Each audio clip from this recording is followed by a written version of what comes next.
Já começa resolvendo essas 3 crises, você vai ver onde você vai parar. Crise não é para assustar, crise é uma oportunidade. Crise é o fundo do poço. No fundo do poço tem uma mola e eu garanto para vocês. Só que vocês ficam igual gato arranha na parede. Se o Brasil é um país de crise, você está esperando o quê para prosperar? Essa é uma pergunta que eu te faço.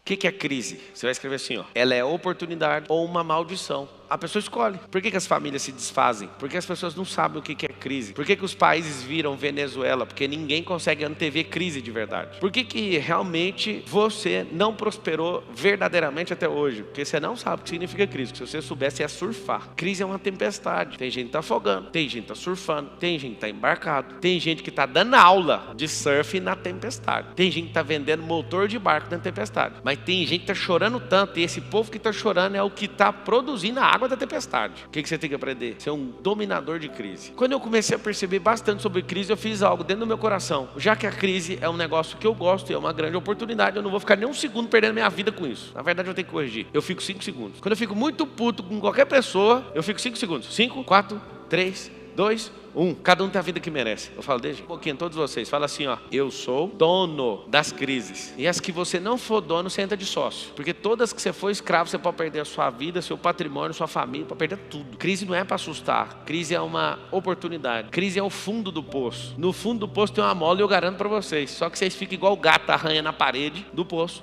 para não ir para o fundo. Deixa bater no fundo. No fundo do poço tem uma mola. Só que tem gente que insiste. Não, eu não vou sair daqui. Solta a mão, deixa bater no fundo. Bateu no fundo, a mola te volta. Ela te volta para trás. Ah, eu tô no fundo do poço. Eu falo, sério? Dá uma olhadinha aí. Tá escuro? Tá. Acha a mola. Sobe um pouquinho na parede e pula para você ver. No fundo do poço é o lugar mais poderoso que você pode chegar. Você chega lá, o máximo que vai acontecer é voltar. Só que as pessoas ficam com a palavra. Mas o que vão dizer de mim? É uma outra crise que você não administra. Aí você vai anotar o código e você vai entender pro resto da vida. Na crise, o dinheiro troca de mãos. Eu quero ensinar uma coisa para você, tá? Quando alguém fala assim, tá gastando água, vai acabar a água do planeta. Mentira, porque não tem água saindo de dentro do planeta. Vocês têm que saber disso. Tem gente que fala, não, mas se você gastar água, a água vai voltar para onde ela veio, pro lençol freático, né? Depois vai pro aquífero, vai descendo até chegar onde ela quiser. Não tem cano, não tem alien, não tem extraterrestre nenhum tirando a água da terra. Vocês têm que saber disso. Assim como não existe riqueza saindo da terra. Não existe. Não tem ninguém levando por enquanto. Por enquanto, porque fizeram uma aeronave para levar. Eu sei que eles criaram, não foi para levar riqueza para outro lugar, porque em outros lugares não vale nada a riqueza daqui, por enquanto. Eu não vou ser tão tolo e falar que não vai valer um dia. Mas a guerra de hoje é o frete de quanto vai custar para trazer coisas do espaço para cá, né? Porque quanto menos tem de disponibilidade,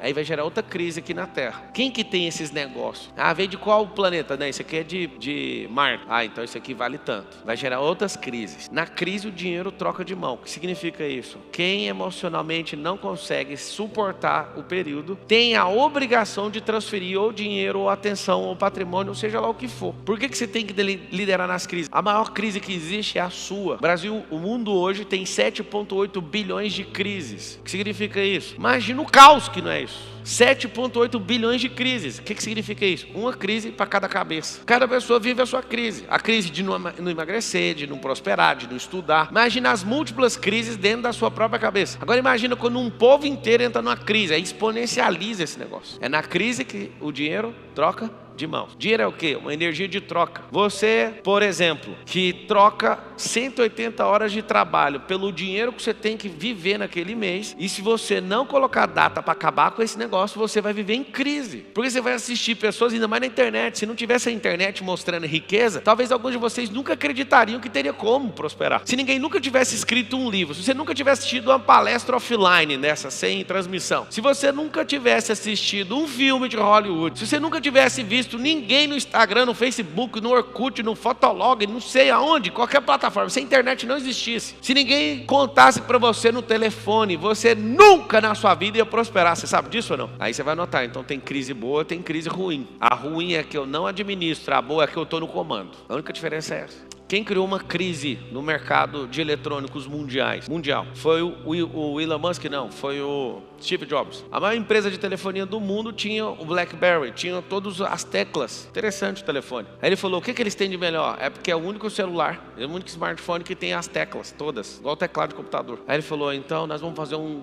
só com uma. Aí todo mundo ri. Um dia Henry Ford chega na Ford e fala, eu vou fazer um motor V6 no único bloco. Aí os engenheiros não tem como fazer. Ele falou assim, vocês são engenheiros, não são? Eu sou o Henry Ford, eu pago vocês, volta na minha frente, só depois vocês vierem com esse negócio. Eles queriam fazer em 2 blocos separados, ele mandou fazer em um. 6 meses depois eles estavam com o motor pronto. O que o Steve fez, o que o Henry Ford fez, o que o Firestone fez criando o pneumático, o que cada uma dessas pessoas fizeram? Eles viraram o dono de grandes crises. O que o Elon Musk está fazendo? Sendo o homem mais rico do mundo toda hora. Criando crise, sendo dono de crise.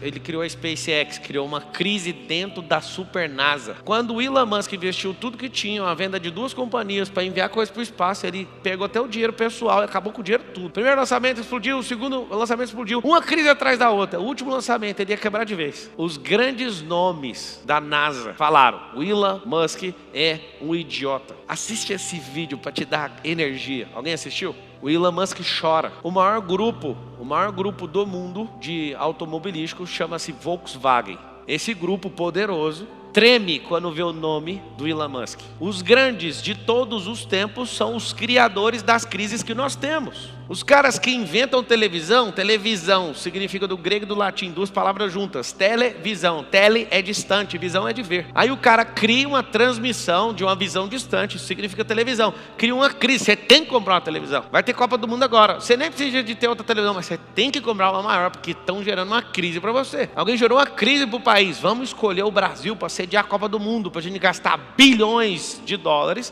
para receber um povo por 20 e poucos dias. Fizeram não sei quantos estádios que hoje ninguém aluga. É o que eu estou te falando. A crise dos estádios não foi por causa de brand do Brasil, foi para o PT roubar. Vocês estão entendendo o que significa uma crise? A maioria das crises são artificiais. A maioria delas. Como a maioria das crises são artificiais, vocês também viram pessoas artificiais por acatarem essas crises. Como reinar em tempos de crise? Para brasileiro tinha que ser automático no seu íntimo, amar crise. Fala com a boquinha assim, ó, eu amo crise. Você sabe que você não ama, você falou assim preocupado. É igual falar pra pessoa, chuta macumba, tem medo demais. Você tem medo de chutar macumba, mas se Deus falar pra você, seja forte e corajoso, você não acredita. Eu não consigo te entender. Acho que a maior crise que você tem chama-se identidade. A segunda maior crise que você tem são os bloqueios infantis que você carrega. E você fica infantil a vida inteira. E o terceiro maior é ser uma pessoa sem propósito. Já começa resolvendo essas 3 crises, você vai ver onde você vai parar. Uma outra crise é ter dó dos outros. Aí alguém fala, tá vendo? Esse cara é sem coração. Eu duvido que você que pensou isso ou falou isso tem mais generosidade que eu e ajudou mais gente que eu. Só tem uma coisa, não carrego ninguém nas costas. Dó é levar a pessoa e não mudar nada na vida dela. Compaixão, você vai mudar a vida de alguém, você vai contribuir para isso. Você tem que ser dono das crises. Você sabia que o governo às vezes faz sacanagem para aumentar a inflação porque o caixa não está batendo e eles precisam de arrecadar mais imposto? Com a inflação mais alta, arrecada mais imposto. Você acha que eles têm dó de vocês? Eles precisam fechar as contas. Se o Brasil é um país de crise, você está esperando o quê para prosperar? Essa é a pergunta que eu te faço. Você está esperando o quê? Quem você está esperando? Por que eu me vi na obrigação de ficar dando aula todo dia? Todo dia, porque eu sei que isso vai pegar a melhor parte do Brasil e fazer as pessoas ficarem chateadas, improdutivas, decepcionadas, não vão acreditar na justiça. Você está esperando o quê? Para prosperar, prospera no meio da crise. A luz só mostra a sua potência, sabe aonde? Nas trevas. Lembra sempre disso que eu estou te falando. A luz só mostra a sua potência nas trevas. Quando está muito iluminado e alguém vem com luz, a luz fica ofuscada. Aonde que a luz, ela mostra potência? Nas trevas. Aonde que a justiça mostra sua potência? No meio da injustiça. Aonde que a prosperidade mostra de fato para onde ela veio? Na crise. Aí você vai notar um código agora sobre a prosperidade. Prosperidade é individual e pobreza é coletiva. Onde que eu percebi isso? Eu percebi isso olhando para todas as famílias. De 2, 3, 4, 5 ou 6 ou 10 filhos. Vocês vão rir com o negócio. Vocês vão começar a estudar as famílias. Dificilmente uma família se salva disso, tá? Dificilmente isso acontece. É raro esse caso. Toda família tem um que prospera e a maioria não. Pode olhar para toda. Raríssimos casos tem uns medianos. Mas um é o José do Egito. Eu não sei se você sabe, essa pessoa representa o backup da família. Se todo mundo se ferrar, é ele que salva todo mundo. Pablo, você consegue explicar isso tecnicamente? Consigo. Uma crise na criação de filhos. Pais que criam 3 filhos com o mesmo método. Por isso que um só prospera. Aquele pegou proveito. Não é porque o outro é cabeça dura. Não, é porque você deu uma criação. A hora que o pai fala assim, eu não sei onde eu errei. Eu sei onde você errou. Você tratou todo mundo igual. E eu quero te falar, para você até resolver e ser dono dessa crise. Nós não somos iguais. Nem no reino, que é o lugar mais justo de todos, a gente vai sentar na mesma mesa. Vocês sabem disso ou não? Existem mesas de hierarquia que você nem vai chegar perto, porque você não construiu o reino aqui na terra. Tem gente que acha que Deus é igual a professora do último bimestre da escola pública. Vai passar vocês tudo. Não vai. Não vai. E se eu te falar que o de glória em glória começa aqui, e na hora que o reino for estabelecido, você vai chegar no patamar que você está. Tem gente que fica doidinho com isso. Fábio, não estou entendendo nada que você está falando. Só abrir um parênteses. Existe a salvação, que te livra do inferno, e existe o reino, que é governar a partir de agora. E na hora que for o reino milenar, eu estou falando de Bíblia, você vai pagar caro, vai ter choro e ranger de dentro, você não vai acreditar. Eu joguei minha vida no lixo a troco de quê?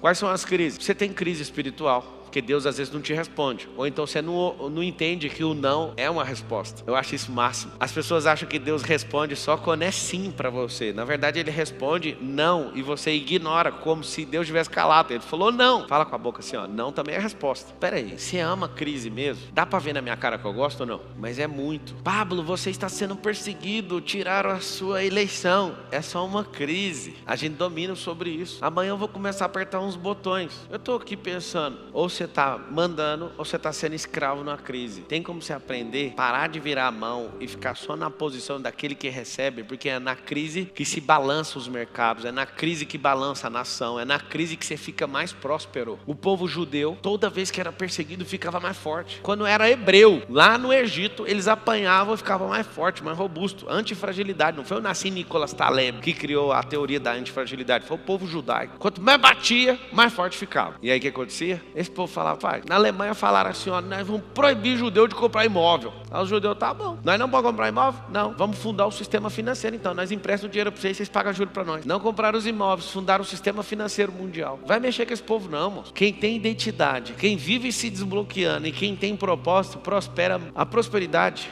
ela é individual. As famílias estão aí para provar isso. Você pode estudar na mesma escola, ter o mesmo pai, mesma mãe, ter os mesmos amigos, e um prospera e o outro não. Você vai notar uma segunda coisa sobre a prosperidade ela é natural, a pobreza é artificial, é resistência. Enquanto a prosperidade é natural, a pobreza é artificial. Significa o quê? Tem que contar muita historinha para você mesmo, para você acreditar. Tem que contar história demais. Então quando você olha para a natureza prospera sozinha. Eu fico encantado em ver uma pessoa passar uma vida inteira sem prosperar. Se ela bancasse uma árvore, se ela virasse uma árvore, ela prosperava. Gente. Deixa eu explicar uma coisa, você não entendeu. Se você pegar sua canela, você pega meio palmo de canela, abre um buraco, planta no chão, seu pé, os dois, põe adubo e não sai de lá. Se você bancar a árvore, a natureza, isso é uma árvore, vai, manda energia. Aí começa a sair maçã, começa a sair. Se você virasse uma árvore, você não ia fazer força nenhuma. A natureza ia empurrar. Da essência dela, você ia virar uma árvore, cara. Alguém fala, você é um maluco, qual absurdo você está falando? De fato, isso não ia acontecer, sabe por quê? Porque você é humano. Se você fosse um vegetal, isso ia acontecer. Porque eu posso tirar uma árvore. Eu trouxe uma árvore lá do Egito e plantei na porta da minha casa. A árvore veio de lá, plantada lá na porta, uma tamareira. E ela prospera. Você não prospera. Por quê? Histórias artificiais contadas, bloqueios artificiais, medos inexistentes. Se eu te falar que o medo que você carrega nem existe. Não existe? Eu estou aqui, em pessoas, na sua frente. Então, o medo que você carrega não existe, é uma história que você conta. Você não, mas eu morro de medo. Mas nem morre. Você vê o tanto que a história é inválida. Eu morro de medo de tal coisa. Mas morro é presente. Estou te vendo vivo. Essa é uma história de morte imaginária. Não existe. Morro de medo de altura. Pode anotar, quem tem medo de altura não faz empresa crescer. As informações, os dados, você não dá como fazer companhia crescer. Eu pego o cara fazia, não tem medo de altura. Bora, vamos saltar de paraquedas.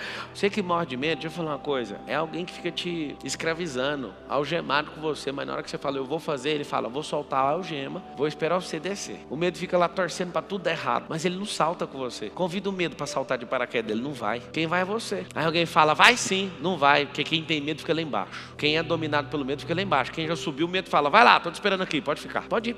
Fica lá embaixo. Tem um monte de medo esperando o povo voltar. Tudo que você tem medo, você atrai. Tudo que você tem medo, você fica paralisado. Tudo que tem medo é a desculpa artificial para você não prosperar. Você está forçando barra. Que é muita história artificial gerando crise em você, e os donos dos sistemas, não do sistema, querem você sempre em crise, para você sempre ser um rato trabalhando na esteira. E se você estiver ocupado trabalhando, você não tem tempo para prosperar. E você vai notar esse negócio e vai doer a sua cabeça. Quem trabalha demais não tem tempo para prosperar. Pablo, eu sou fichadinho, trabalho 180 horas, não sei o quê. Vai comprar água vendendo no sinaleiro que é melhor. Você vai aprender a arte de vender, você vai ficar indignado em vender 180 horas hora por nada. E aí você vai vender, vai fazer amizade, vai conectar com a pessoa que vai te levar para um lugar e você vai falar, mas como que tudo mudou? Era uma água. Não, Pablo, fala para eu fazer outra coisa. Enquanto tiver capim, tem prosperidade no país. O que você falou? Compra uma enxadona da Tramontina e vai capinar. Engraçado você falar esse trem. Pois é, só tô falando porque eu fiz. Vai vigiar carro. Tem muita gente com medo de ser roubado. Tem muita gente com medo do carro ser arranhado. Aonde tem medo, tem crise. Aonde tem crise, ou você trabalha para a crise ou você é dono dela.